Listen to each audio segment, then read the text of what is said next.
Sebelumnya, Assalamualaikum warahmatullahi wabarakatuh.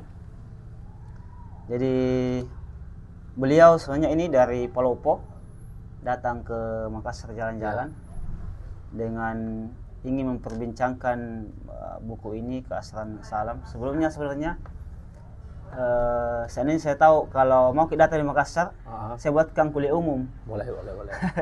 Tapi mungkin di lain waktu, Kak, ya? Bisa.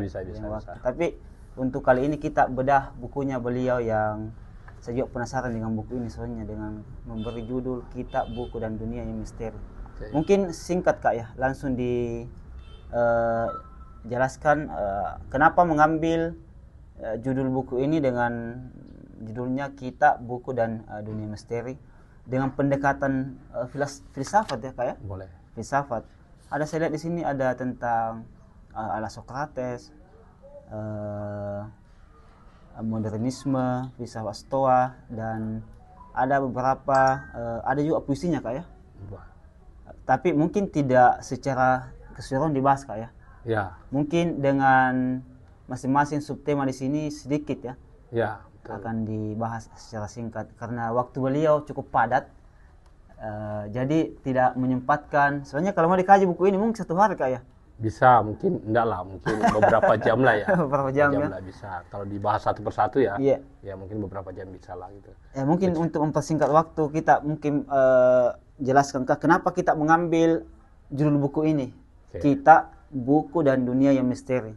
Oke. Silakan, Kak. Terima kasih atas kesempatan yang diberikan kepada saya. Sebenarnya ini kesempatan yang tidak terduga ya. Iya. Hanya mampir antar teman-teman belanja buku gitu kan, kemudian tidak ada untuk take video, dan ya bagi saya ini juga kesempatan yang baik gitu ya, karena diberi kesempatan untuk promosi buku ini gitu ya, dalam channel ini. Yang pertama, misalnya kalau bertanya kenapa misalnya memberi judul Kitab Buku dan Dunia Misteri gitu ya. Sebenarnya yang dimaksud dengan kita di situ adalah tentu kita manusia gitu ya. Kemudian buku itu tentu saya pribadi itu bersentuhan dengan buku-buku yang saya baca gitu. Kemudian dunia yang misteri ya bagi saya masih banyak dalam dunia ini yang tidak tersingkap ya. Itu dia disebut dengan misteri itu. Saya mulai dari kata kita manusia gitu. Apa yang saya coba rekam di sini, buku ini sebenarnya kumpulan esai ya. Oh, kumpulan esai, Kak, ya? Kumpulan esai. Lebih tepatnya dia esai filsafat mungkin ya kalau bisa disebut. Ini berapa bulan ditulis ini, Kak? Lama ditulis. Ini juga sebenarnya karena dia kumpulan esai, kumpulan tulisan. Ada beberapa tulisan saya yang sebenarnya sudah lama gitu. Tulisan saya waktu masih jadi mahasiswa S1 gitu. Kemudian ada juga beberapa tulisan saya yang baru, dan kemudian itu digabung dan menjadi buku dan diberilah judul ini gitu ya. Kita sebagai manusia, bagi saya, makanya di buku ini saya awali dengan bertanya ala Sokrates. Iya, gitu ya. betul. Itu sebenarnya memotret kita sebagai manusia ya.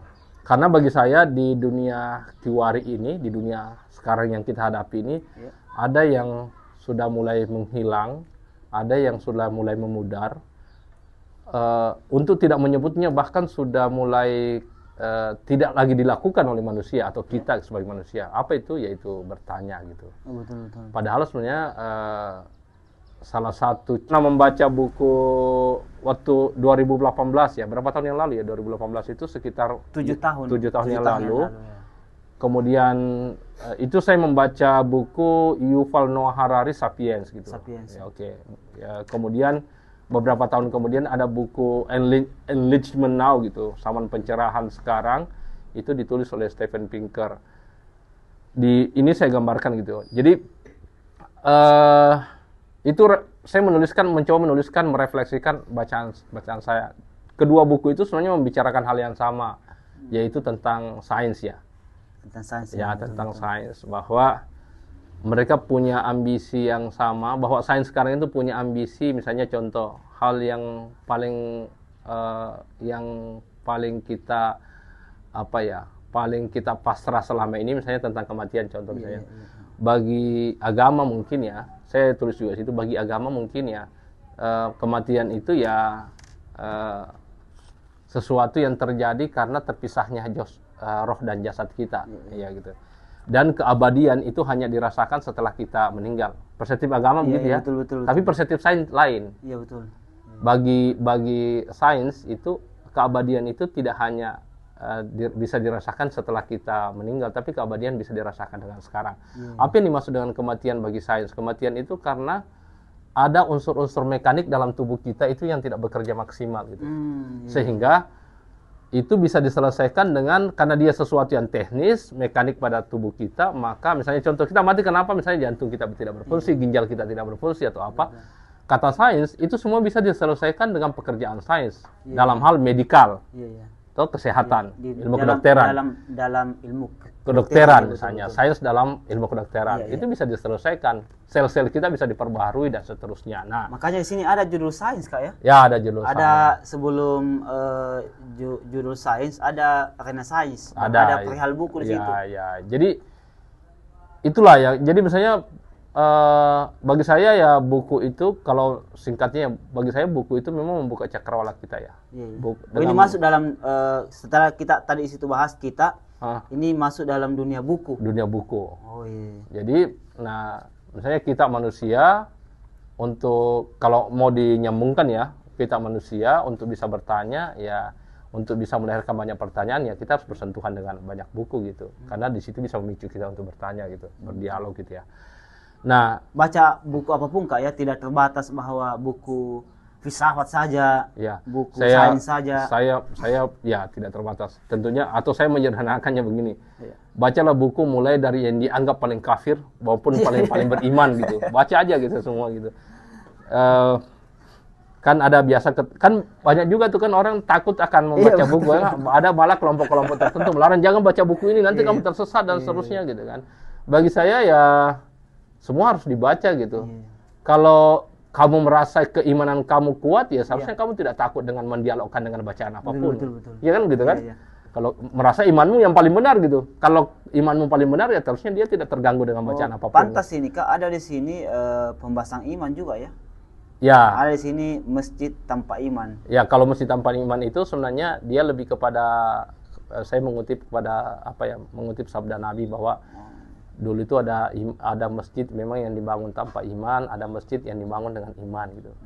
Ada dua hal yang berbeda gitu. Dan kata Nabi, kita perlu merobohkan masjid yang tidak dibangun dengan iman gitu. Iya. Kan banyak masjid-masjid begitu ya. Oke, kembali tadi Kak yang tentang buku. Ya.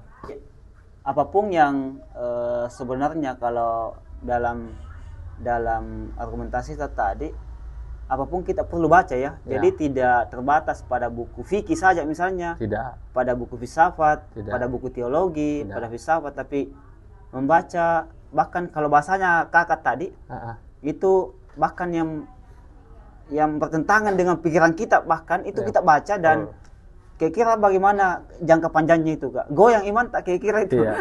Kayak begini gitu. Kalau itu tadi kalau keimanan kita misalnya begini, kan ada orang takut membaca buku apa saja karena takut imannya goyah gitu. Imannya goyah gitu atau dia berpindah keyakinan gitu. Bagi saya ya kalau kamu merasa imanmu benar ya dia harusnya didialogkan kan. Dia harus didialogkan, dia harus didiskusikan dengan keimanan orang lain, didialogkan dengan keyakinan orang lain. Dan kalau kita merasa punya pikiran ya harusnya pikiran kita juga didialogkan dengan pikiran lain ya. Melalui buku itu kita mencoba berdialog dengan pikiran-pikiran orang lain gitu. Mungkin dengan bahasa lain ini terbuka Kak ya, terbuka dengan skala pemikiran begitu. Iya. Begini. Kira-kira bagaimana itu? Tentu misalnya kita harus terbuka dengan berbagai pikiran, tapi bukan dalam rangka misalnya kita misalnya akan menganut semuanya, tidak juga seperti itu. Tetapi dengan begini misalnya gini, kita misalnya menjustifikasi bahwa pikiran tertentu itu sesat atau kafir atau apapun namanya gitu.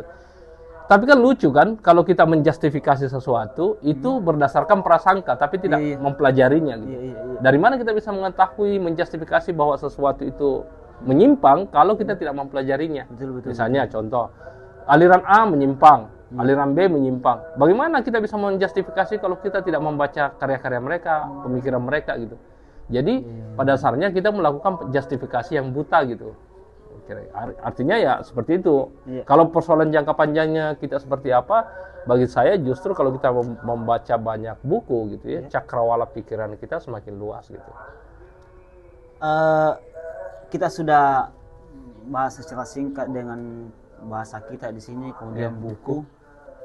Sebenarnya yang paling menarik dalam buku ini mungkin dunia yang misteri ini juga yang bikin penasaran juga ini. Setelah kita bahas tadi, kita jelaskan dengan judulnya di sini kita, kemudian buku.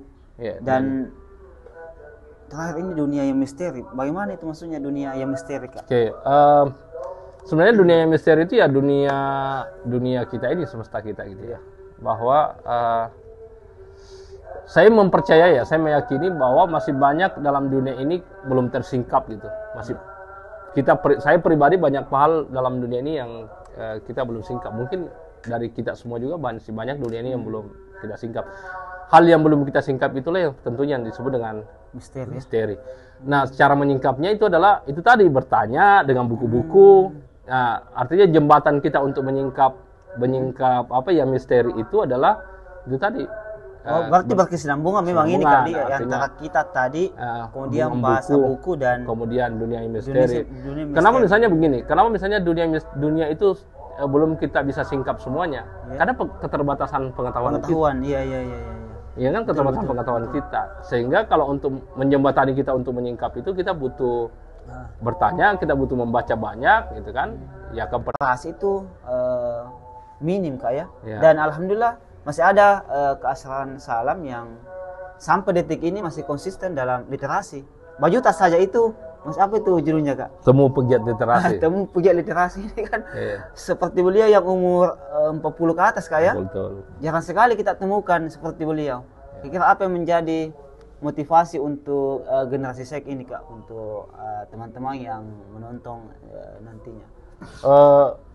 Bagi saya ya ini berangkat dari karena kecintaan ya.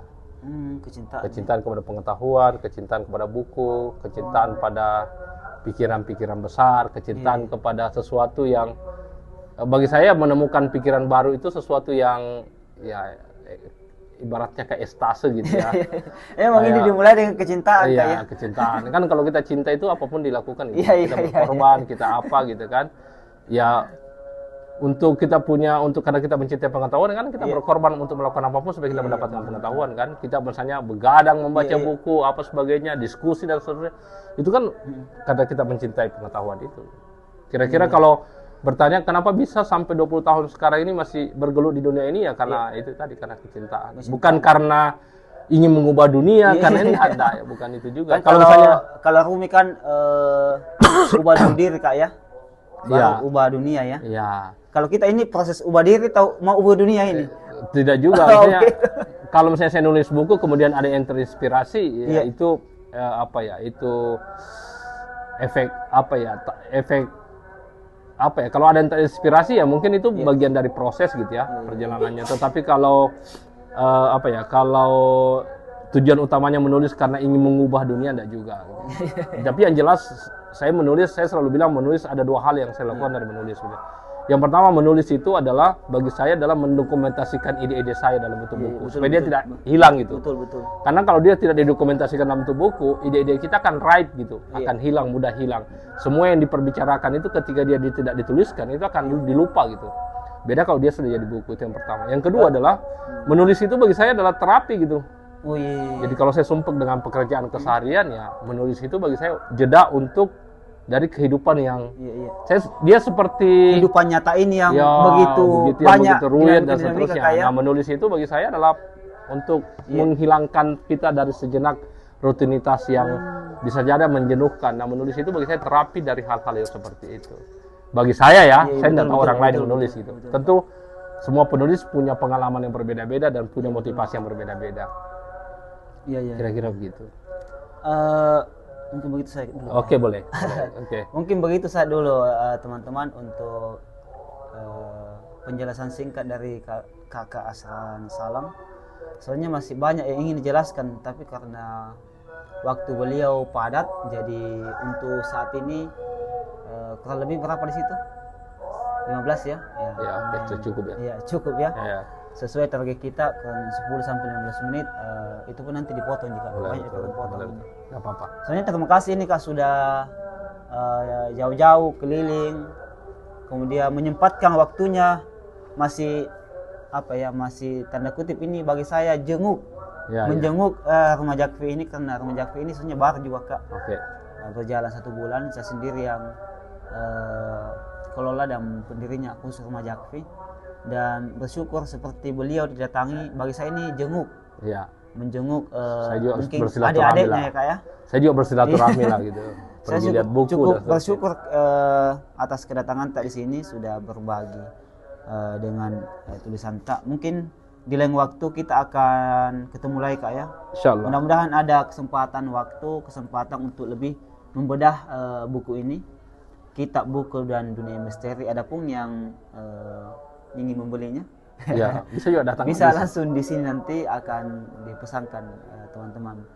Mungkin sekian dari saya. Terima kasih Kak ya. Terima kasih. Assalamualaikum warahmatullahi wabarakatuh. Oke.